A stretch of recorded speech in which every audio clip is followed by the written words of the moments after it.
Hey yo, welcome back to the Boston Sports Brothers podcast. Supposed to be a fully loaded show. Kraz is MIA. Who knows if R2S2 is pulling any tricks on him or not. And Gabe, sit right up for me because we have something to show the audience here. If you're tuning in here on YouTube, we got some merch for the Boston Sports Brothers podcast. Great new t-shirts for the fellas we'll be rocking here on the show and out in public. Nice big fat QR code on the back of that. Scan That's that right. motherfucker and give us a listen, will you? Gentlemen, how are you? Great to see you again. I Doing saw you well. Friday. Going What do you on, got for us Thursday? boys? Fantastic. Got a bro show tonight. Bro show, bro show. Bro Feels show like I tonight. just saw you guys. I I know. It know. was, Well, we Hope sure everyone's up did. money after this it weekend. was a hell of a weekend, hell of a night. Successful weekend on the betting apps for most of us, I believe. Our brackets are still intact for the most part, and we're gonna Da-da-da-da-da-da. start right off here with college hoops recap and dive right in on that. So also shout out Francesca. Thank you very much for making the merch and getting us those Shout out beautiful. Gilly Spice, Gilly Spice. Gilly Spice Creations is a great brand. So Booming. got to give them their due and Booming say, brand. yeah, thank you to Gilly Spice. We Yes, we thank you, future You. Mrs. S. we are Yeah, very Mrs. Future Mrs. S. very appreciative, yes, for sure. Going to be, ooh, we got some good things cooking this summer and fall between some good things going on in that arena for you guys. All right, but a good thing that was cooking this weekend was March Madness that kicked off here on Thursday, and my eyes were bleeding basketball by the end of the weekend on last night, with Sunday wrapping things up with a bit of a lackluster couple of rounds where not too many upsets or big like ridiculous moments at the end of games happened. However, I felt that there were some excellent games. I feel like there's some big storylines as we head into the Sweet 16 coming up this week. So the floor is open, fellas. We were all together Friday night. So everything on the table from the first 4 days of college hoops. Whoever wants to take the baton, take it. Should we go like in terms of the first round first, and then maybe we can talk a little I bit about the second round? Yeah, I think so. let's start with Thursday. Let's go day Yeah. by day. So Thursday tournament kicks off. Who was that opening game on Thursday? J Matt, we're gonna need your Creighton, Louisville, right? Was it Creighton Creighton, Louisville? Creighton and Louisville kick things off, and Too Tall on Creighton has a pretty good game. That's what's his name, Brenner. Creighton then goes down on the Sweet 16 to Auburn the other day. So, but let's sort of run through the day. Big upset of that day was the only Drake that's winning this year is Drake University. That's for damn sure against Missouri. They won 11 against the 6 seed, so that was a bit of an upset. Cool Yeah, story about Drake. a Oh, minor sorry. victory, some would say. I was gonna say, cool story about them. They used to be a D2 program and they moved up to D1 not that long ago, and they've been making the tournament. I think this is their second or third year in the tournament. So it's a pretty cool story that that team was able to go from D2 up to D1 and make a little bit of noise in the tournament. That's not your typical story. No, I think a team or one game that was great. I think that they showed a lot of a fight, a lot of passion was Yale against Texas A&M. They didn't quite pull it out. They lost by 9, but I think they were at halftime. I think they were only down a few points, and they definitely showed some battle. So for Ivy League school out of Connecticut, they definitely showed some grit. So you like to see Yeah. that. The other big upset of the day, and it was McNeese taking down Clemson, and Amir and the aura and all The his aura. swag dripping in the streets of Providence, which we'll get to in just a minute. McNeese took down Clemson, which I don't think any of us had happening. Um, and No. then, the favorite sort of one, Alabama State did give Auburn a game in the first half. They did cover a 32.5 point spread, so we won a little money on that one. Uh, and I think I read today that this was the first tournament in almost 15 years where no one, two, three, or four seeds lost in the first round. So those big major upsets didn't really occur. Anything else from day one? Otherwise, we can look at day two, boys. Two other games I think that are worth calling on out from day one as well. Michigan and UC San Diego. UC San Diego played them tough. It's a typical 12-5 seed matchup where there's always a 12 upset. McNeese was that 12-5 upset this year. Michigan was able to pull it out, which, a tough game. And then the other game that I want to call on out too, they technically were underdogs, but I don't know if you can really ever call a team that's coached by Calipari as an underdog. But Arkansas took down another blue blood program in Kansas, and we'll talk a little bit about Arkansas and their journey where they are today. Yeah, I mean, I felt like I got a decent amount of eyeballs on college basketball this season. Kansas was a fraudulent team this year. Mhm. Definitely. Big They time. did not. They really. I think they were preseason ranked number one. And just fell off throughout the course of the Not the season. Kansas of usual. No. No, and Hunter Dickinson, who transferred from Michigan, like he probably would have been a top 15 pick in the NBA draft 2 or 3 years ago. I don't know if he's even going to get drafted now. I mean, We'll take him in the second round. sure, So send him yeah. on over to Yeah. the main Celtics and So go shine down there.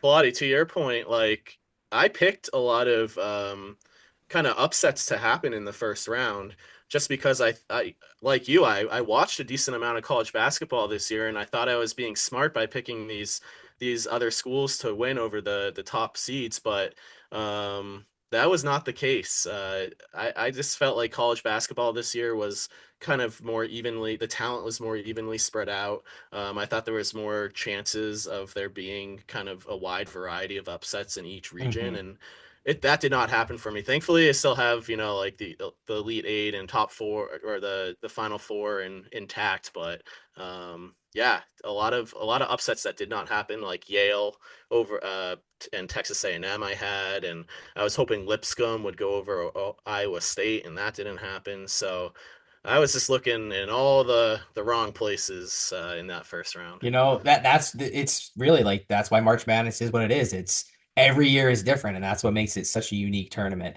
So the But second the day that yeah, we hung out together, I think probably Colorado State, they won against Memphis. Oh I yeah. mean they had a great run. We'll get to where they their run came to an end, death, unfortunately. taxes, and a 12 seed upsetting a 5. It happens Number every two. year. Every year. This is the second one this Yep. year. So, everyone, when you're thinking about your brackets next year, make sure you have that 12-5 upset. I don't think there's been a year where there hasn't been a 12-5 upset in a long, long time. So, if you want to try and win, get a Cinderella going through, you got to get one of those 12s. Another And not one New of those Seattle Mexico. Oh, New he's frauds. got the Mexico. finger. another thing that was shocking was all the number of how many SEC teams were in this tournament.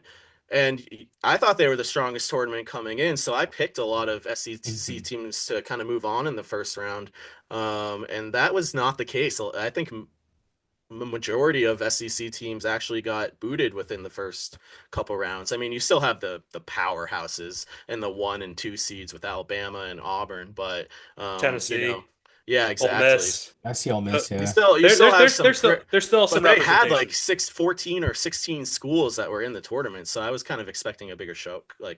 So what about let's talk about the team that was on a trying to go to a three-peat. Dan Hurley's UConn. UConn Huskies. They had a great run actually. I think they lost to Florida in the round of 32. I'm just kind of bouncing around here, just feel like why not? Yeah. But I think they played Florida really well. I mean, Florida crushed Norfolk State. I think what was it, the game before maybe or something like that, and Yeah. um UConn played him really well. I was very impressed, but So I got a few nuggets here from that UConn game. I think we've all sort of followed UConn a little bit more closely, obviously, with the success that they've had the past few years, and then the connections with Hurley being at URI beforehand when we all went to URI. So like have been definitely rooting and interested in UConn over the past several years. But uh, I agree with everything you said, Jay Matt. They really fucked themselves, shooting only 37% from the field, though, in that game versus Florida and 27% from three. Like, Caravan just he didn't really have a great season and evolve into the player that I think that they were hoping for him to be. Uh, Hurley had a masterclass coaching though yesterday. I mean, he was running fucking circles around Florida and getting them into situations they didn't want to be in. And then I think the talent at the end Yeah. just sort of came yeah. out for Florida and the wheels fell off for UConn. Now, I think we got to dive into the Hurley comments and all the social media chatter about what's going on.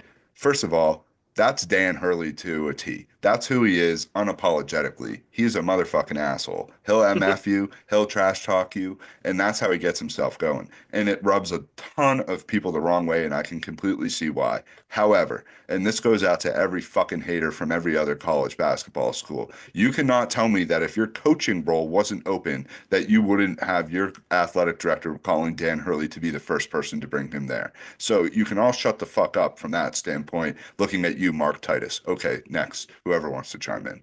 Yeah, the other thing I would also say too about Dan Hurley is he is a master motivator and he gets his players to run through a wall for him. And I think that just kind of adds to what you were saying, Plotty, about, if you had an open coaching role in your program, you want to spend all the money you have in your athletic department to bring that dude in. I think also just huge kudos to the run that UConn had over the last 3 seasons. It didn't end the way that they wanted it, but think about all the talent that got drained off that roster after back-to-back championships. They went through a tough, tough season this past year and still lost a game by 2 points against some team, a team that a lot of people have as the prohibitive favorites to win. So, not taking anything away from them, I want to just say incredible run, one of the best runs that we have ever seen in college, at least in our lifetime. So kudos to Dan Hurley, kudos to UConn, and I wouldn't be surprised to see them back locked and loaded next year and for seasons to come. Yeah, I Absolutely. think I think most of us on the show love Dan Hurley.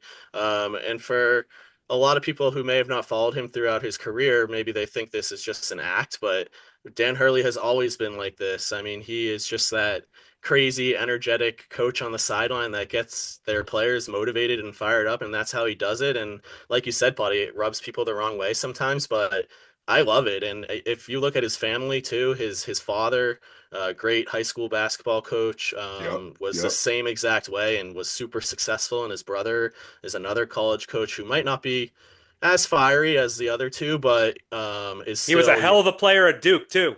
yeah. So I mean, Bobby the Hurley. lineage is there, and like anyone that wants to talk shit on the Hurleys, like we're here to debate you and and fight for the Hurleys. Yeah, we're definitely Hurley homers here.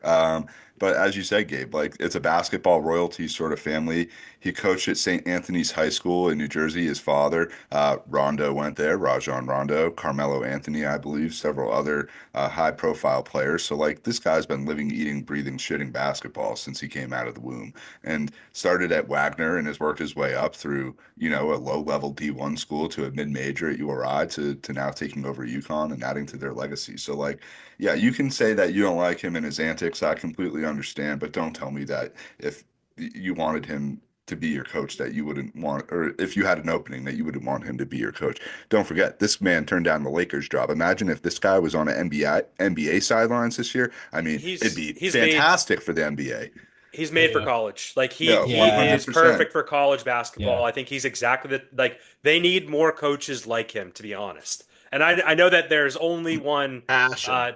Dan Hurley, but if they can get some other coaches that are even an iota like him, it's going to be great for the game of college basketball. Undoubtedly, undoubtedly. All right, so that's a great, few minutes there on UConn and Hurley. Let's wrap up the weekend here in terms of things. Friday night we were all together. Marquette fucked us. We were all on Oh, Marquette. Fraud oh, team. Talk about fraud teams. Fraud Broad Yeah. team. team, Marquette Huge. for sure. Baylor and Mississippi State had an excellent game to sort of kick off that day.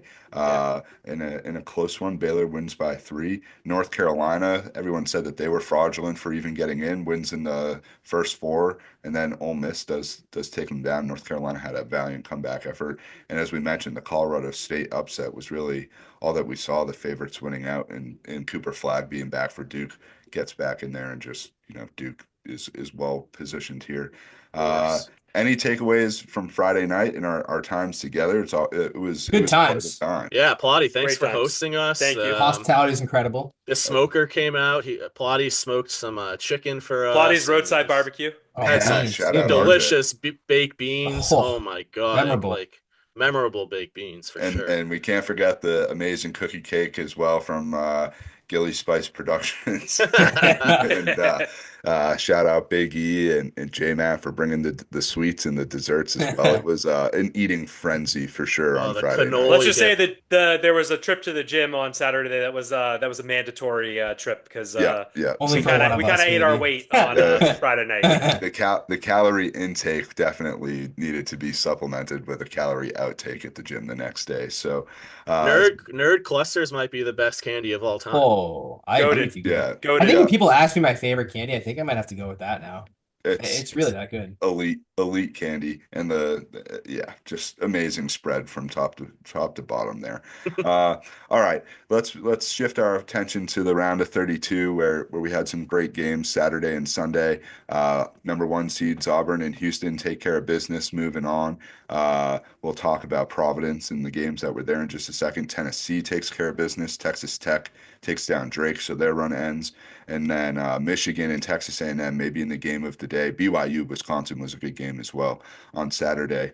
And I was very fortunate to be down at the Amica Mutual Pavilion, better known as the Dunk in Providence, on Saturday for the Boots on the McNeese ground. When did that name Beat. change take place? 2 or 3 years ago. Yeah, it's Terrible, stupid. terrible. And Bad move by Duncan's. so Yeah. Purdue really just put the wood on McNeese. The talent discrepancy was just completely noticeable on both teams. Sloppy game from McNeese. And then the place filled in with probably an 80-20 split of St. John's and Arkansas fans. It was a great atmosphere for a college basketball game. It got really loud a few times, especially second half. Calipari and Patino going banana land on the sideline all game long, barking the whole time. And that's the other thing, going back to Hurley for a second. Like, these other fucking coaches are out there doing the same thing. You've all just, gotten on the hottest, latest thing to bitch about right now. If Calipari goes on a run here, you're going to be complaining about him. Like, but kudos to Arkansas, man. They took it to St. John and then some. Questionable coaching from Patino. So let's full day of Saturday is open for talking. What a dream matchup for the NCAA. They both of those guys were, Kentucky and Louisville, and had that rivalry of, those two programs for a long time. Those two guys have affiliation to my alma mater, UMass. So I was particularly interested in this game, just due to like the local ties. And Calipari coached circles around Patino, and I think what he was able to do with the Arkansas team this year, taking that program from the dregs and the depths of where they were last year, and bringing them to respectability this year, has been nothing short of remarkable. And great story for what St. Joe's was, but they clearly couldn't hack it, and hopefully they'll make up some of that ground next year. But yeah, like overall, hell of a game for Calipari and his Hogs.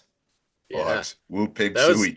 that was one game I stumbled, or that was probably the game I was looking forward to the most, I should say, out of the slate on Saturday.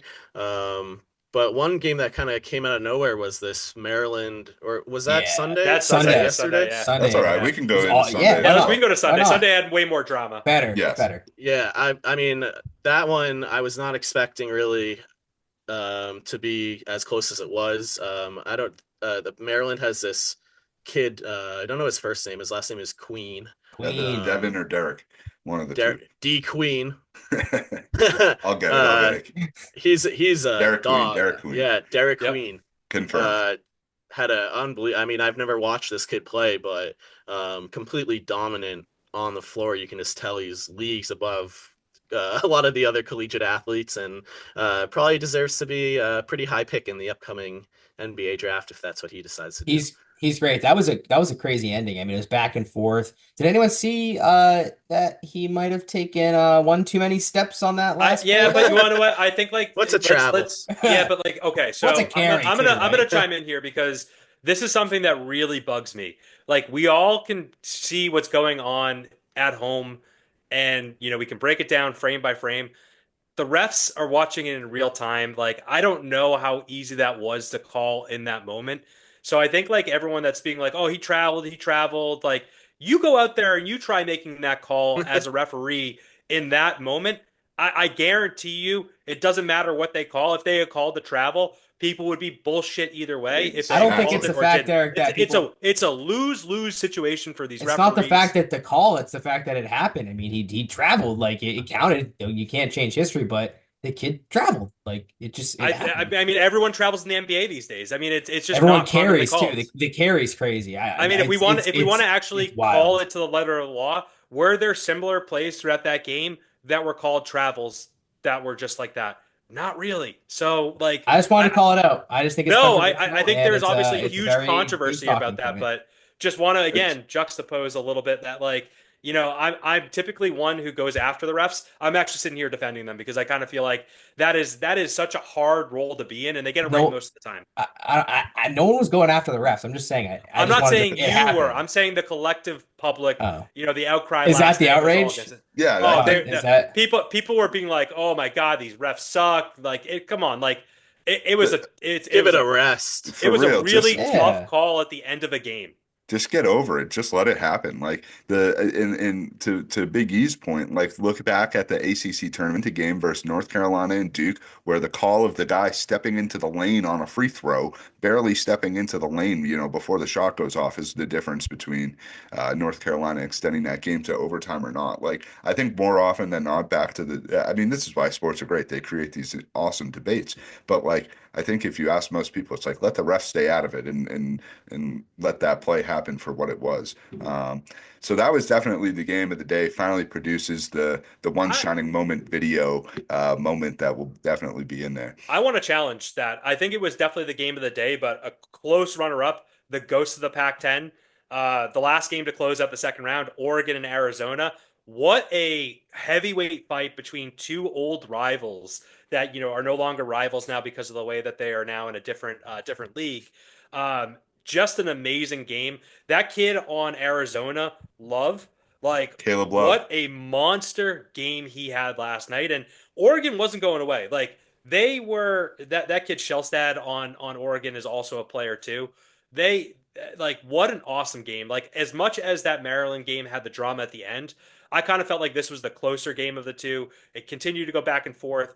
Arizona kept going up about 7 or 8, and Oregon like really never let it get out of reach. Got it to a point where it was almost tied late in the fourth quarter. And then, Arizona ended up hitting some free throws towards the end of the game just to ice it. But the score is not indicative of how close that game was.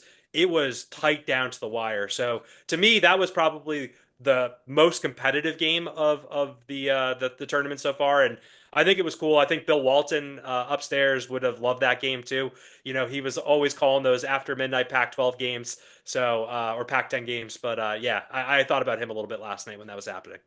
Yeah, I was up for most of it, and it was just the big time shot making from both teams throughout that game was great. The top seeds really continue to move on, other than Iowa State, and it sets up for what's going to be an unbelievable Sweet 16. I think Big Cat said this on Part of My Take this day. He's like, the one good thing about there not being upsets is that we now get to the Sweet 16 and then the Elite Eight, and probably avoid a situation like a St. Peter's who went all the way and then just got absolutely obliterated, and in the Elite Eight, you're looking for a good game. So I do think it sets up for Alabama and BYU, a 6 seed, going at it Thursday to kick things Yeah. off. Florida and Maryland. So like Florida Duke is and minus 6.5. I like that. I like that yeah, a lot, actually. Wow. Duke Watch and Arizona, One and thing that then I think is interesting to watch too, just from the two games that Michigan State has played, they have started so slow. They have gone on a tear, but I think against Ole Miss, that can really put them in a world of hurt. So I think Michigan State is a popular pick from a lot of people to come out and at least make the Elite Eight. I'm a little worried about Michigan State. Just throwing that out there. Ole Miss is playing some bully ball for sure. Tennessee and Kentucky in a Yeah. fantastic That's the one I'm SEC looking at. matchup Yeah. on Friday night. Great color matchup as well from the Yeah. uniform standpoint. You got Auburn and Michigan. Can Ooh. Michigan just continue what's a unprecedented run with their Big Ten championship into the Elite Eight, and then we wrap things up with Houston and Purdue, who Purdue had a really good game on Saturday, being at the AMP, and just sort of took care of business. Not the Purdue of old that we witnessed a few years ago in the tournament that's choked, Uh, a Too different team tall. now. We miss you. Yeah, Zach, I mean, I'm like salivating over these matchups. Like I keep like scrolling through them and I'm just like, oh man, like we haven't even mentioned what is it gonna be, Arkansas versus Texas Tech. Like I yeah, think Arkansas Yeah. is gonna make it to the Elite Eight. I think so too. Which is kind of crazy as a Mhm. 10 seed, and there's some really good matchups coming up. This is going to be a fun time. I mean, I this th is a fun time of Boys, should year. we get together on? Should we get we together for the should. Elite Eight on We Saturday or should. Sunday? hey, we I'd I be think down. Florida's gonna absolutely roll against Maryland. Like I don't think it's gonna be even close. Maryland has I that think one that's gonna good be player, but If you can But bottle him up, then they played a 13 and a 12 I, seed so far. I'd watch the tape on what UConn did, and I'd emulate a lot of what UConn did. If you can emulate If you can. if you can emulate a lot of what they did, you Florida is not unbeatable. They can lose. That's very So true. They did. I mean, they they lost can't to lose. I have them winning. I do too, but they can lose. I'm they telling you, lost to they're Georgia. not going to lose that game. I think they're going to win big. I'm telling you. They did get upset by Georgia in the regular season in a game that nobody had Georgia winning. So look, March Madness can produce a lot of different things. I think it sets up for another fantastic weekend. If we can find ourselves getting together again, that would be spectacular, and enjoying some more games would be great. All right, that's a full recap there on NCAA tournament, all the games, Solid all the recap, boys. storylines. Hell That's yeah. Yeah, great. That was great recap.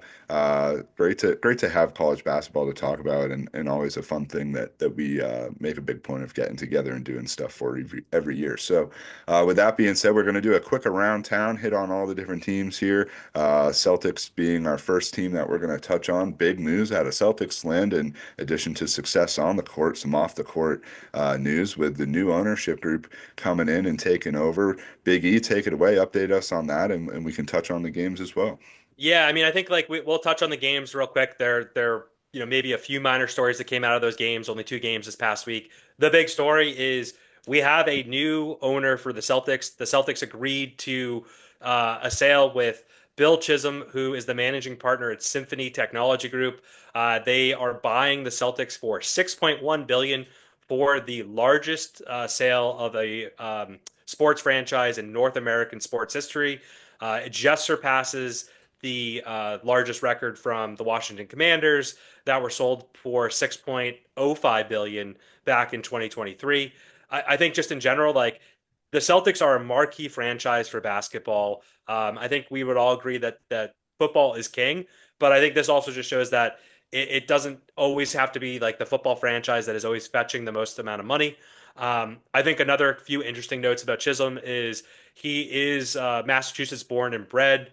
He's from Georgetown, so we're all kind of from, most of us are from like the North Shore area, so the stone's throw away from where we grew up. He grew up rooting for the Celtics. He has talked about how he is being a steward just like Wick was, and wants to basically emulate exactly what Wick has done in his tenure as an owner, and is focused in on raising banners. So from my standpoint, like said all the right things. And as far as what Wick has said, he would not have sold to someone if they were not focused on doing right by the franchise. They had a lot of options, and he felt like Chisholm was going to be the best option to lead the franchise into the future, to continue to be competitive.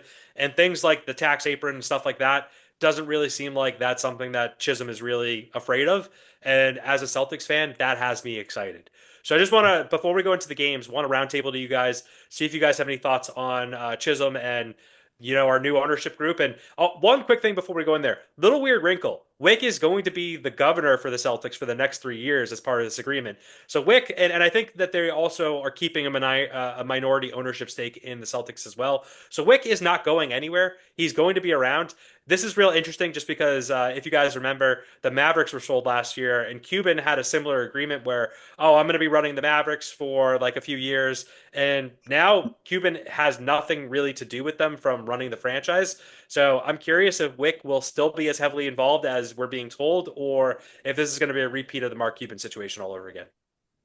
Wick doesn't want to let go. I don't blame him. No, I think it's good. I think it's a good thing. I do too. I think it's proper. It's a proper way to sell a team is to have someone in there teaching the new guy kind of how things run and how the organization is ran. I'm happy. I'm happy with. I didn't know who Bill Chisholm was before this, and he anteed up a lot of money and seems like a local guy. So I'm thrilled that a local person bought the team. I think that is kind of what we were all hoping for, is someone who, like, if you think about, like, remember when Bezos was rumored Yeah. to Yeah. buy the team, and it's like he's not a Celtics fan. Like, he wasn't born in like the North Shore of Massachusetts. I just think it was a great buy. And my dad Green doesn't actually, run in his blood, right? that's right. It just well, a different type of green, but uh, my Maybe we my call gonna that greed. Greed my runs in his dad blood. actually like texted me when this happened. So shout out to Marty, and he was like, "Do you think the Celtics are gonna build their own stadium now?" That's a big topic that's come out of it's like, this. where would you put it? That's the hardest thing. It's real estate so tough, but we could He Yeah. spend made we a could really spend a interesting whole show on comment. that. He Yeah, made a really interesting comment when asked about it. He said, "Listen, like we're in a lease till 2036, so they're in a lease for the next 11 years." And then he also said that there have been a lot of banners raised at that location. So yeah, we'd have to think long and hard if we were to go and build something on us. Like, how does that affect everything? We've talked about this a little bit in the past. Where do you put a stadium? Where is there public transit? Is there anywhere to park? Like, and I know that they want their own stadium for the revenue purposes. I heard a rumor, so I don't know how true this is, but I heard that if they're looking to make updates to the Garden, that it would be financed by the Celtics and they would get a piece of the Garden from the Jacobs. So again, not sure how like truth is in that rumor, but I could see like, and I think they did a good job of updating the Garden recently. But compared to some of these other stadiums, like the SoFi Stadium, I know it's football, but there's also the new arena that the Clippers have. It pales in comparison to some Oh, of these it's new yeah. arenas. So It's even though actually it just old. It's actually it old is old, compared it to was all. built in Yeah, 1996. So yeah. it's an old uh, arena now. so, it probably could undergo a facelift in probably 5 years to keep up with a lot of these other franchises. So, I would not be surprised if they kind of try and work something with the Jacobs family to get a little piece of the equity of the arena. Mhm. So I want to play a little devil's advocate here because I was listening one night home to the Joe Murray show. Shout out Joe Our Murray.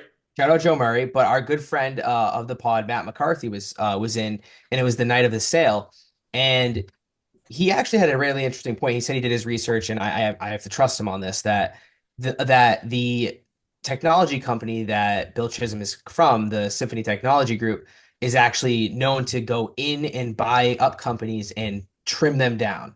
So to me, I think why Wick is here is I think for the next 3 years is to make sure that doesn't happen, especially during the window that they have right now.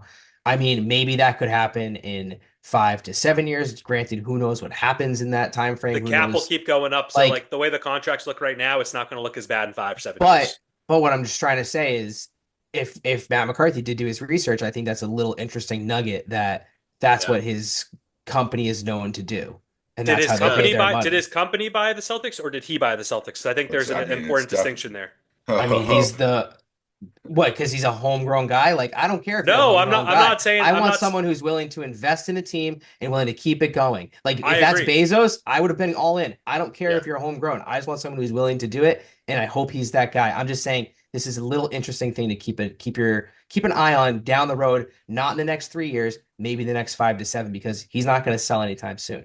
But again, I think I want to throw it out there. Did he buy the team, or did his company buy the team? Because there's a huge distinction there. Well, he bought the It, team, but yeah, he made his money be from his company, his Eric. money is from private equity. So It's a different business model running a sports franchise than a private equity group. it is, but I'll say this. I'll say to touch on both sides of this debate. I think that I love that there's a homegrown guy that's bought the Celtics, and here's why, J Matt, why I think that he might not run it the same way that he's running the private equity business, and that's because if he's from here and he really understands fans from here, he will get fucking eaten up and swallowed whole and spit out if he does what you're saying that he might do, J Matt. John Henry style. If he knows I'm just saying, like, it's a possibility, but if that guy really understands Boston and Massachusetts, he knows that he will be the first ass on the hot seat if he goes down in that direction. And if they start making trades this offseason of Porzingis or Holiday, or no. they That's start to that's what I'm shed that saying. sort of That's stuff. what I'm saying. Wick is here to not have that happen. That's why Wick is here for the next 3 years.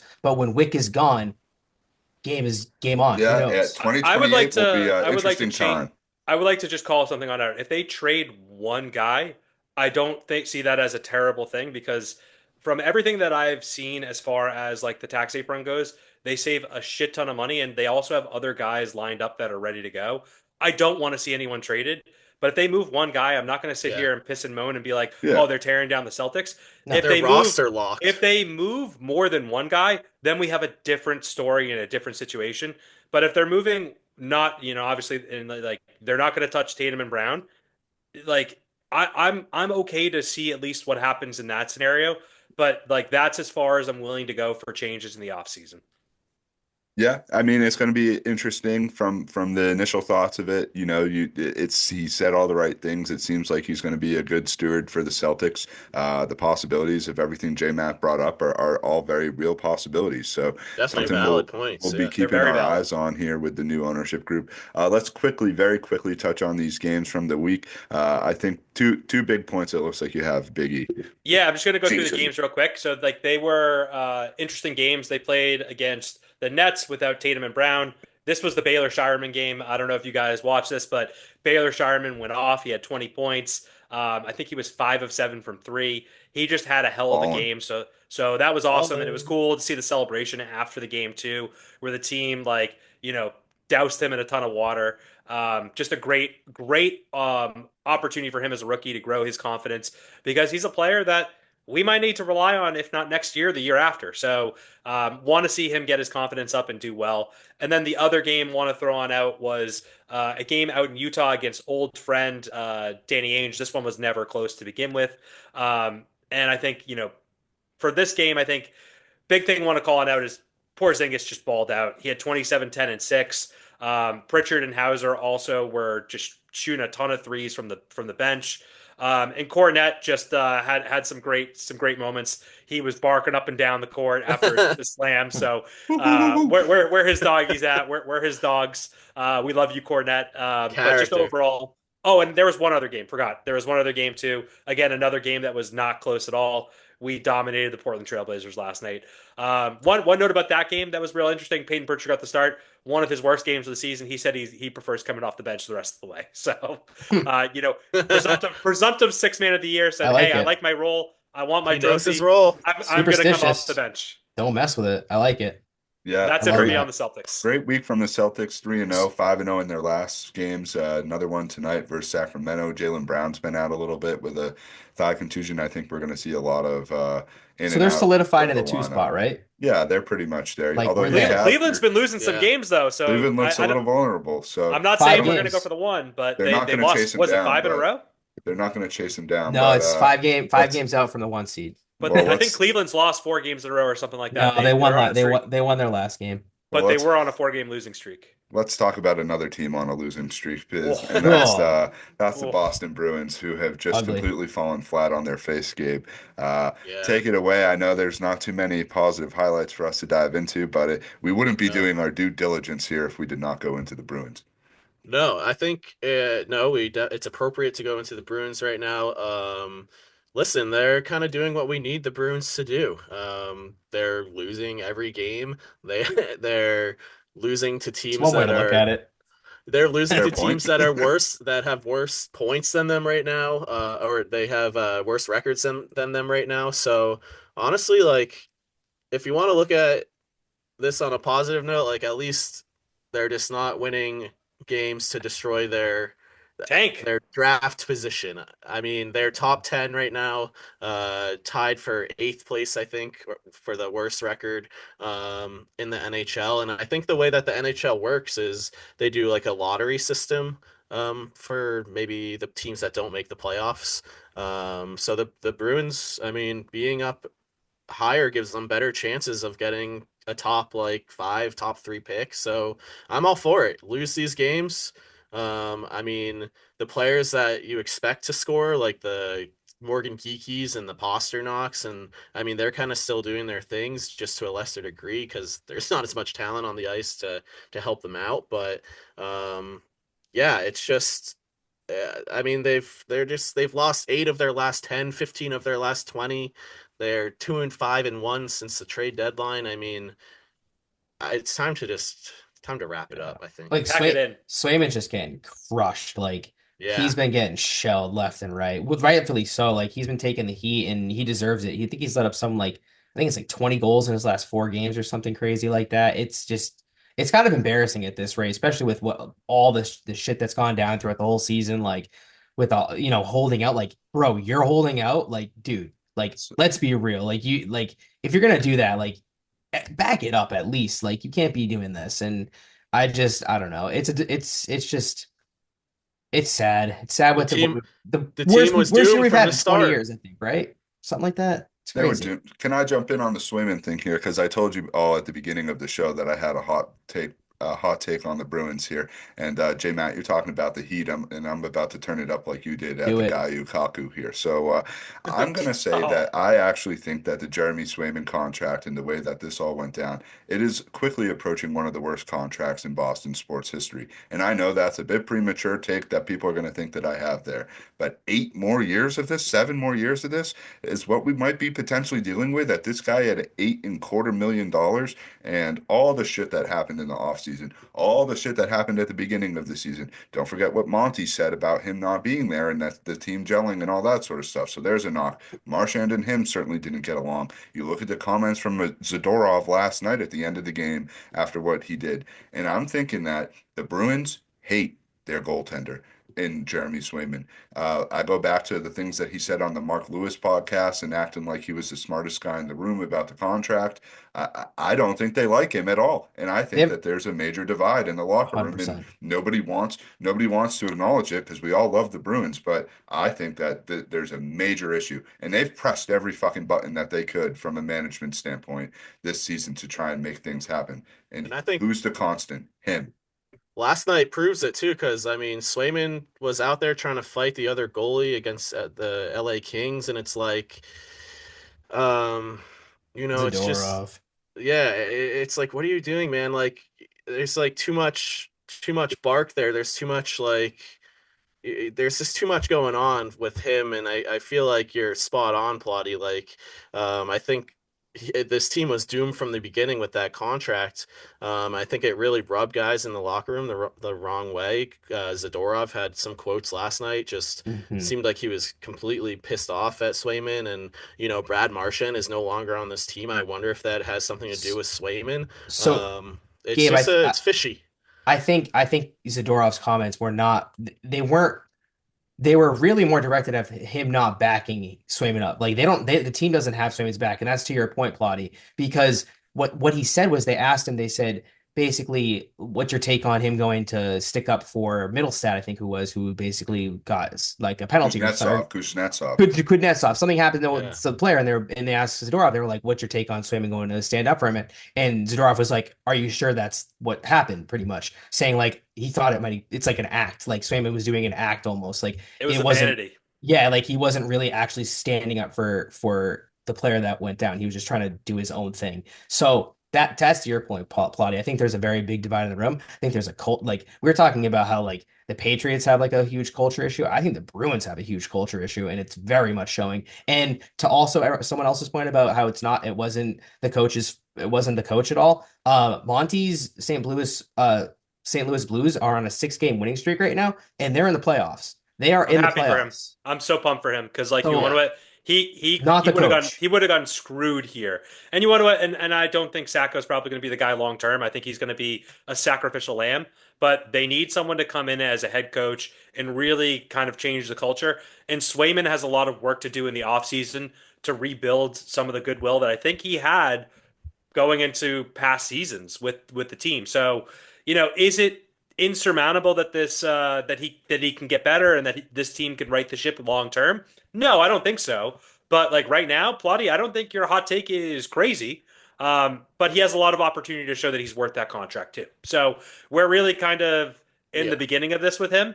But it has not started well, and he's got an opportunity if he decides to change his perception going forwards. But it's got to be up to him, and he's got to put in the work.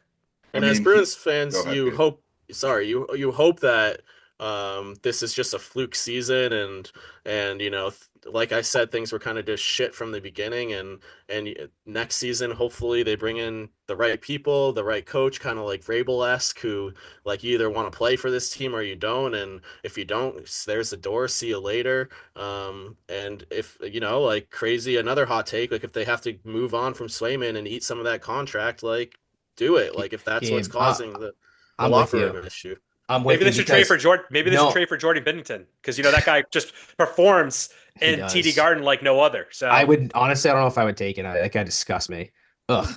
Like I don't even know if I would. But like to your point though, Gabe, like it it's just like like the Swayman thing, you could eat the contract. Like it's not because what people need to realize is that like teams play in front of the goalie, and if the goalie if the team that if doesn't have the goalie's back, then they're not going to play for him. Like it's just that's just flat out. Like there's no other sport like that where the goalie has to have the charisma from the team, and if he doesn't have that, you're not going to go anywhere. You're just not. No, and you've seen it with when Corpusalo is in net. You granted he's not as talented or as good, but they're They not play getting for him. blown out the Yep. same sort of way, and they definitely Yeah. play for him. The same sport is soccer in that regard. You can tell when there's a goalie that has their team, and he's commanding the field or the ice. So it's not a good situation with Swayman. I don't know what they're going to do with him, but I know one thing: they don't like him right now in that locker room. And Nope. I got to shout out a woman. Let me get her name right. It's her name is Gail. She writes for Nesson. Uh, Gail Yeah. Troiani. Her and I were having a nice, respectful debate on the socials today about this. She posted the Zadorov video, and I commented, "They hate the goalie," and she's like, "No, they don't." I was like, "Gail, I think they do." And so, so Gail actually, I said, open invite to come on the pod and have a spirited conversation with us. So Yeah. Gail may be jumping on with us Love in a it. week or two. We'll make some room for Gail. So. Yeah, interesting situation with the Bruins, Gabe. I don't know if you even want to touch on any of the games. They really all kind of sucked. Mm-mm. Loss. Yeah. Not worth it. Uh, no, I don't think we need to really touch on these games. They got The key destroyed. word is loss. They lost Yeah, Like, every game. they're just yeah. There's an getting L. There's an L after every game here. So I Hopefully, mean, it's a team starting out that hopefully will not have many L's coming up is the yes, Boston Red Sox. It's crazy to hot think dig, about. hot diggity dog. It's pretty unbelievable that we've made it here to opening day. That's happening this week. Uh, we've certainly been Doesn't hyping feel like it with this weather. Holy the Red crap. Oh, Sox it here. does I Yeah, not. know the it's weather freezing, is a bit rainy. bipolar right now. Frightful. Not knowing each day what it's going to be, but they kick off the season in Texas later this week. Big Pig, Garrett Crochet taking the mound versus old friend Nathan Eovaldi. Uh, Lineup looking like Duran, Bregman at third, Devers, DH, Trevor Nope. Story, Tristan Casas, Abreu, Wong, and Rafaela in left field, and then Christian Campbell does make the roster, looking like he's going to be the opening day second baseman. That's So, big. Good for uh, Christian Campbell. yeah, Good for the team definitely. too. Good for the team not, worrying about that extra year of control, honestly. Like that's big news. Like that's you like to see that. So that's good on the team too, and great for Christian Campbell for winning his spot. Hell yeah. Ab- Absolutely. And then, they kick off the season versus Texas. Their opening day at Fenway isn't until a week later versus St. Louis. The Sox with a couple series on the road to get things rolling. I think, in the first couple series, you want to see this team continue I don't want to call it success, but the way that they were playing in spring training, and just get off to a good start. I think getting off to Yeah. a good start for this team will go miles and miles and miles in terms of the season. Get into May, June baseball when the weather starts to heat up and baseball gets more to the forefront with being in a position to be a team that's talked about and respected over the summer. The depth is already, especially on the pitching Oof. standpoint, a concern for me. I think Giolito being out, Brian Bayo's not ready, so that's concerning. So let's open up the lines here on Red Sox. Just any opening takes. Yeah, call in, will ya? One eight Yeah. hundred We should have Bros. like a text line. Right? We should. Email us, Boston's BOS Sports Bros Pod at gmail.com. Send us an email. Maybe we'll get it sponsored by Coleman Electric. I don't It's know. electric. I'm excited to get back to Fenway this year. To me, I think the lineup is good enough. I think they scored a ton of runs last year. That was not the issue. The issue was pitching and defense, in my opinion. And I think they've made improvements on both aspects, especially on the pitching front in terms of the bullpen and Crochet and some of the starting pitching. So if they can stay healthy, I don't necessarily know if they need to get off to a hot start. I think to your point, Plotty, would be great. But I think with the weather up here, it's kind of like it's such a crapshoot. Like they'll hopefully they do great on the road, but once the weather starts warming up, I think hopefully they go on a streak and whatnot. But they could surprise everyone. They could just come out straight up hot and just hopefully not cool off. That's what we're hoping for after not making the playoffs for what, like 3 years, two straight years or something like that. So that's what we're I'm hoping excited for. for the season this year. I think one thing that always bugs me every season though, and every year is why the hell are we playing baseball in March? And even for Yeah. that matter, and I know that like it's historic that they typically play in April. Like, come on, like shorten the season a little bit, and at least halfway through April. Yeah. Playing before tax day is ridiculous. I, There's always no. Let me go here. Let me go. There's always a game or two in like Cleveland or Minnesota every year where it snows. Like, why are we doing that to the players and why are we doing that to the fans? It's a terrible product, and I understand they got to make their money, but you want what? They have the most home games and the most games of any league. Just cut it down a little bit. I'm sorry, it bugs the fucking hell out of me. so I think they can cut it down, but I want to make a point here that a lot of the country it's super warm right now. Like in the Oh West God. Coast, the West Coast is like no, it's Get your chart out. it's behind crazy, you. bro. It's spring in the South and it's spring. It's Where's just Eric not. Fisher when you need him? We're I know. stuck in we're Big E stuck said in it. New I England. did it. We're stuck in New England. I get what your point is, Eric, but like we're in New England. It sucks up I here. think Like we that's we what it is. we also talked about it a little bit on Friday when we hung out for the NCAA games. Like maybe they could start the season playing like down in Florida a little bit, or maybe like I know we're suggesting shortening the season, and I would be a huge proponent of that. But I WBC, right? what if they There's started no in Florida for the first month or something, and there's no started it that reason way? that they They would can't start the never. first 2 weeks in warm weather cities and have the Northeast teams all be on the road or the cold weather city teams all be on the road. Like It's So I agree. stupid. start It's April 1 and stupid. do that. Like that. Also, That's what I'm also, talking can we about. even can before we even did that? Why the hell? And I understand they're trying to grow the game in Japan. Why are there games in the middle of March that actually count? Stupid. S T That O O P Well, I D. the fact Stupid. that the super part is that they go back to spring training after that. Like yeah, what? What the I don't hell get is that. going on? I don't get that. Like start your season. Maybe like do it like the I'm last already like frustrated few with days. baseball. I'm sorry. But like start spring yeah. training Japan and back. I don't get that. I No, don't that get it. makes zero sense.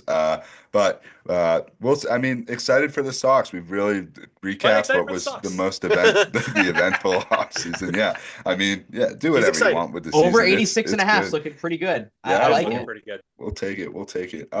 One thing we'll take is a ride down to Gillette Stadium for a quick note on the Patriots. A couple of off-season nuggets, Not a real ton. quick that we'll dive into. J Matt, run through the punch list. Yeah, kind of like a slower week for the Pats. They had one signing, I guess two signings if you want to call it that, but one definite new signing was the free agent center out of Minnesota, Garrett Bradbury, who our friend Andy Gresh kind of had the little nugget last week that he anticipated and thought that could have happened, and they plugged him in at center. So that's really good to see that they actually have a true center that they can plug and now maybe shore up at least one side of the line and maybe hopefully maybe get a tackle or someone in the draft for the other half. So we'll see. Stephon Diggs, he made a appearance in Foxborough on last Thursday, March 20th. Left without a deal. Any thoughts on this? I know he's coming off an ACL. They said that they just wanted to kind of see where he was at. So I think they made the right decision by not signing him. Thoughts? Agreed. I mean, I I think think it depends on what the deal is. Like, if we're gonna sign him for $5 million in incentive laden deal, like, sure, why not add him to the mix? Like, I don't think there's anything wrong with But that. when is he coming it back? sounds like he was asking for an astronomical amount. When, Well, then see ya. Have fun waiting for someone to pay you that money.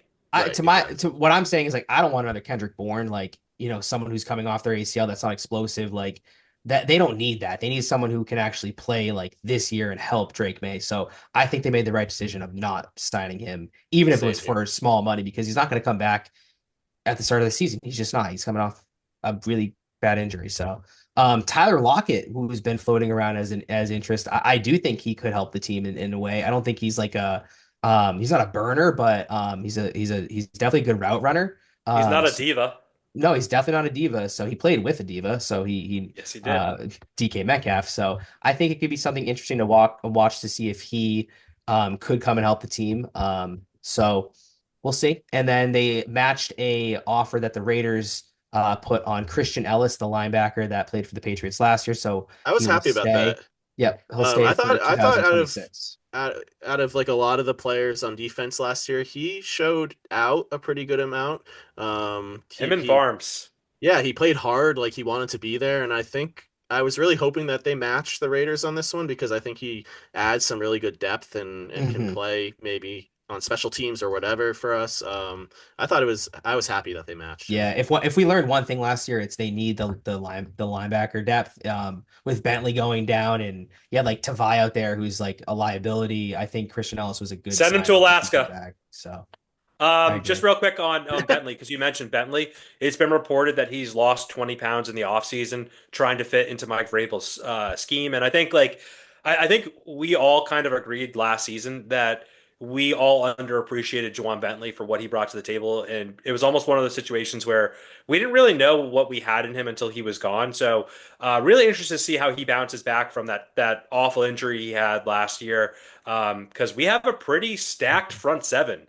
And, someone like him who was taking a lot of the load, and at least in the second level, could be a little bit more free to do a little bit more of what he actually, where his skill set lies. So interesting to see Mhm. how that plays out for him. And one thing to note about him too is people need to remember that he got hurt. I think it was the second week of the season, so he had a whole off season to get his body right to where it needs to be, Eric, to like lose that 20 pounds and build up that muscle again, so he doesn't get hurt. So that should be good for him and hopefully coming back stronger for next year. So one little NFL news nugget that could impact the Patriots was when we were together on Friday. Jameis Winston signed with I was gonna say, the New York Giants.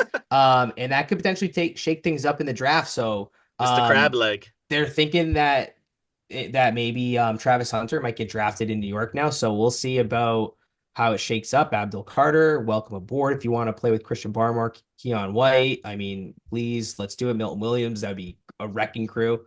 But we'll see how that shakes things up. I think it still tells me that they're drafting a quarterback because I think that they're trying to take Jameis on a 2-year deal as a bridge guy. Where like I think if they draft a rookie, similar to how we didn't plan on starting Drake at the start of the season, they're going to start with Jameis no matter what happens right now, whether they sign someone or don't. But clearly, he's not the answer long term. He's not a young guy. Like he's in his football terms, he's middle of the road towards the back nine. So I think they're getting him as just a guy that can come in and play, and he can sling it to Neighbors and Slayton and some of the guys that they have out there, Tyrone Tracy. But I still think that they're going for a quarterback, and to me, I still think either Hunter or Abdul Carter falls to us. Either way, we'll take either one of those guys because either Mhm. one of those guys are blue chippers, and they're going to help us. And again, thanks Gerard for winning that last game and screwing us over, so we don't have a choice of taking whoever we really want, but kind of getting whoever falls to us. So Pulling just want to throw that out there again. Josh, the big watermelon Ainge move.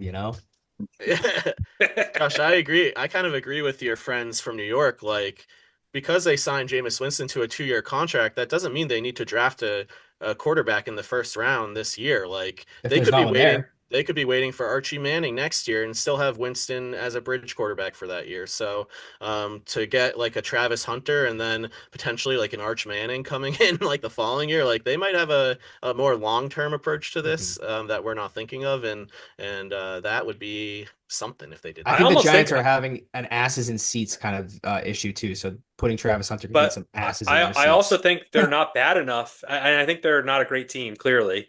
But I don't know if they're bad enough to be eligible to get Arch next year. They still have a lot of talent on that roster, especially offensively, besides quarterback. And you can argue that Winston is an upgrade over, especially what they had after they let go of Daniel Jones. As much as I think we all kind of like make fun of Jameis for what he is, the dude can throw up 500 yards and throw up 5 touchdowns and 4 interceptions and make the games entertaining. So I'm a little worried that they're not going to be bad enough with him to be able to get a top quarterback going into the next year's draft. So it's not every day that you have a top 3 pick, and especially if they like one of these guys, I think it's probably a scenario where it's going to be too hard to pass up. I see them Saying the taking it. Giants are going to be good is kind of crazy. I don't I think they're going to be good, but I don't think they're going to be bad enough to be a top 2, top 3 team again next year. True. I get Time that. will tell. Time will tell. I mean, look, it's we're in the dregs of the off season right now. We're gonna have Karen Garigian on in a couple weeks. We'll do some Our draft sister. preview with her. Sister Karen returns. So we'll preview with her, and then we're doing the recap with our other good friend Jerry Thornton. So once we get closer to the draft, we'll keep our eyes on it. But the thing that educates me most about the draft is the Felger and Maz big board. We get to learn about some names that we otherwise probably wouldn't hear, and they tend to somehow get one of those right each year. They always hit on one, at They least do At least hit one every one. on year. So keep your eyes and ears on the Felgrade Mavs big board. Probably starting up pretty soon, to be honest. Yeah. One person to follow with draft if you're like into that stuff, Alex Barth. That kid's amazing with his knowledge. Oh So yeah. shout out Barthy. We'd Great love to shout have you out. on, Alex. He was at the Anytime. combine. Oh, He's all over this he's draft. encyclopedic with his knowledge and his just ability to retain the information on what there's got to be 600-700 players that might be draft Yeah. eligible. Insane. All right, gentlemen, that was a great around town, touching on everything as well as college basketball. Great recap there at the beginning of the show. Let's round things into home here. We're going to skip the time capsule this week. Big E, that means your mic is at the ready. Take it away. Hell yeah, the mic is at the ready. It is my favorite time of the week, my favorite time of the pod, where we talk about the things that are not so great, the things that we don't like, the yaos, and the things that we love, the things that are stupendous, fantastic, wondrous, the things that make us excited, the things that make me go, oh yeah. So We lost them. who wants to kick it off for the yao and the oh yeah of this week? Ooh, somebody take this first one. It's a good one. Who put that in there? I put that in there. Yeah, Gabe, do it. Big Yao, Tracy Morgan, getting food poisoning, puking all over the Madison Square Garden floor. Bleeding out You of know, his the nose. parquet just soaks it right in, but that Madison Square Garden, they had to clean it up, get him off on a stretcher. And I mean, thankfully, Tracy Morgan's okay, but that was quite the scene over at MSG. Yeah. That was Oh, crazy, crazy. Just the video of him barfing all over the floor, like right next to the table where the broadcast booth is, was insane. Feel bad for him. Know he's had a ton of health issues over the years, so people Yeah. thought it might be attributed to that. But he must have had some bad food down in New York bad City sushi. and lost it. Right on the court. Pretty insane stoppage there in play. I got a yao, food related. Oh, Actually, so Show it I don't up. know. I don't know if anybody knows this. This was a news story I read on about today, but and I didn't realize this, Eric, when they played in Japan, the Los Angeles Dodgers, like you mentioned, Mookie Betts did not play, and he's been dealing with this like mystery illness where he can't really hold food down. Apparently, he's lost like 25 pounds since the start of spring training, and that's kind of crazy to me, and that's a huge yao. He literally said, "quote My body is just kind of eating itself, and it's not, and it's hard to not fuel it." Like, what is going on with that dude? That's crazy. I didn't know about that. Very underrated wild. story. That's wild. maybe he's Yeah. got some a lot of neurovirus and all that shit going A around lot of, this year. I A lot of mean, mystery illnesses. Kristaps Porzingis had that mystery viral illness that kept him out for a long time Like too. 2.5 weeks. What's I going don't know. on? It's crazy. Very, but- very Someone's leaving the I lab got- doors open. Huge yao when I saw I got that. an oh yeah. I got a great oh yeah. Oh, Oh yeah. yeah. I think that one of the things that is the best about the tournament, and I think this is also something as a YouTube TV subscriber that I absolutely love, is the ability to do the quad box during the first two rounds. I spent a lot of time over Thursday through Sunday with the quad box or triple box up, watching as many games as I possibly can. And I just think it's such a great feature that they have. So just want to shout out YouTube TV.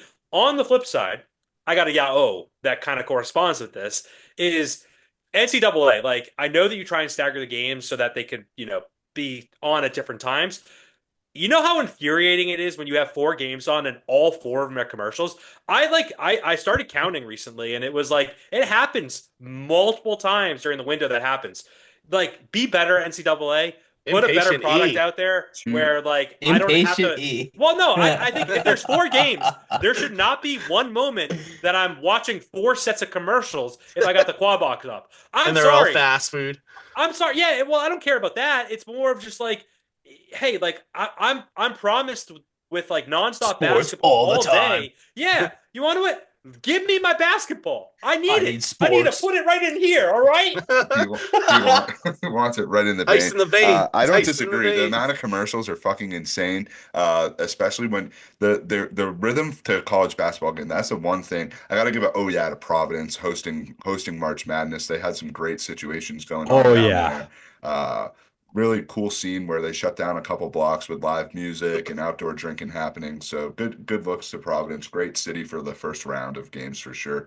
But the in agreement with Big E and the commercials, but the refereeing and the amount of foul calls and the rhythm to the game. And then there's a fucking media timeout at 16, 12, 8-4. So 4 media timeouts per half, plus the timeouts that the teams have. And then if you're stop and play, once you get to 7 fouls for everyone to go shoot free throws, there's no rhythm to these games whatsoever. So like that game last night, we were talking about Oregon and Arizona really didn't have that. It was awesome. So the flow to that game was spectacular. So oh yeahs and yeah ohs for March Madness. The last oh yeah that we have here is the NHL sort of reevaluating the All-Star game with the Four Nations success, which all for it. Give us more international play, give us more fun, give us games that matter over games that don't matter with the best players in the world. I think we're all cool with that.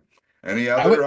I think the NBA should. I think the NBA should do that. Scrap the NBA All-Star game and do a USA versus the world. Hell yeah! No, sick. dude, I think they will. I don't think so. France I think is good there are enough, other teams. yeah. France, Spain, like there are other teams that are legit. They You could could do do it. four. I would do four teams. Australia. I would do 4 teams. I would do US. I do someone like France, another country, and then rest of world. Anyone else that doesn't qualify for the top 3, they play together as a combined Commissioner E coming out as a combined rest of Your world. season's in September and August. So right? Commissioner E, can we abolish all All-Star games and go with like nation games? The Hell nation yeah. games.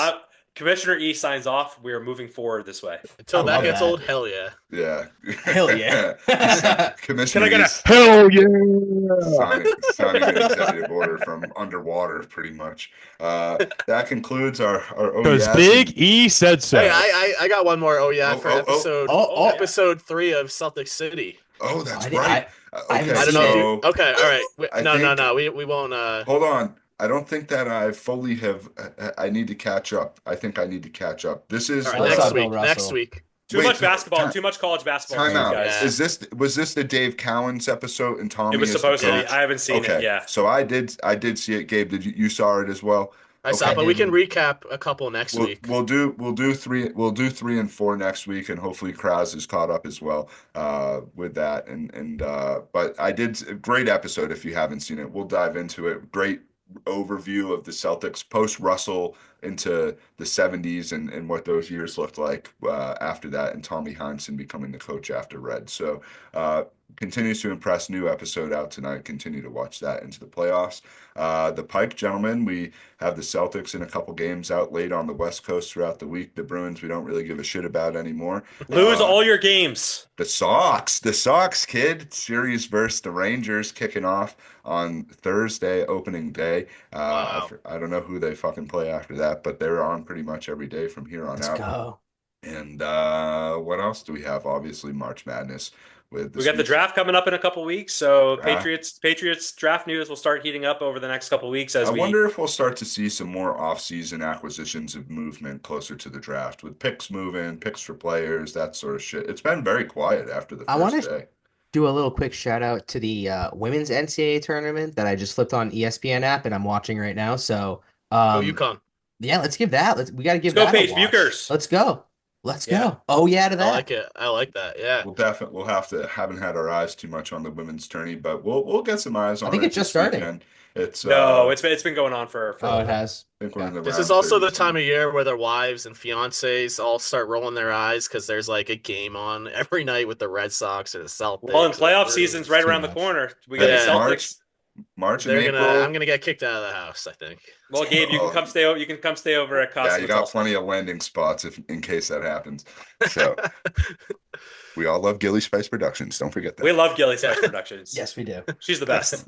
Absolute best. Well, you got to have all your devices charged and ready to go. You might have to go side TV. You might have to go iPad. You might have to go phone. So you just got to be equipped to consume your sports however you I got need. one last oh yeah. I want to give an Oh. oh yeah to Plotty for the multi-TV setup that we had on Friday night. We had 3 TVs going and an iPad. There was not a game that was we watched all the games that were on Friday. So Oh, gee, What do you wanna give a call it, shout out to- Bloody? want to give a shout out to the setup, not just the host, but What do just you the call it? environment we were in. That's the OG quad box. I forget OG. what did I call it? Yeah, the That's what you OG called it. quad box. The OG quad box. So yeah, I mean, we've had our debates here on the streaming cable debate for an age-old debate as soon as time. Part of me is, every time we get to this point of the year, big TV events, I start saying to myself, I don't have these fucking capabilities that some of these other people have. However, it was definitely really elite setup. It was great to have it. The remote work was on fire. I was really, trying to get the games onto the big screen one The that we main had. TV. You that needed a were, PhD to work those remotes, man. Like that was tough work. You deserve a lot of credit for that. yeah. Well, thankfully, they're all TCL TVs, so the same remote worked for all three TVs. So Don't that give was away great. trade secrets. Take That's take the I win. like that. that's all Smart. right. I'll publish a paper on it one day.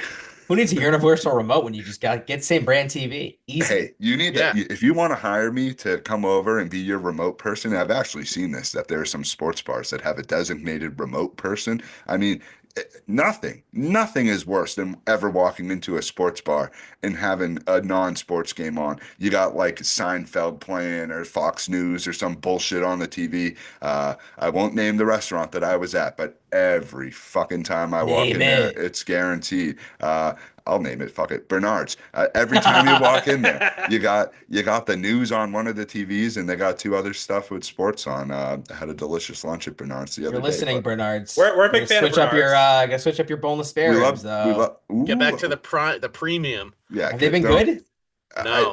Okay. I was at Bernard's. Quick review. The ribs we did get, they were very good. Really? Yep, they were back on point.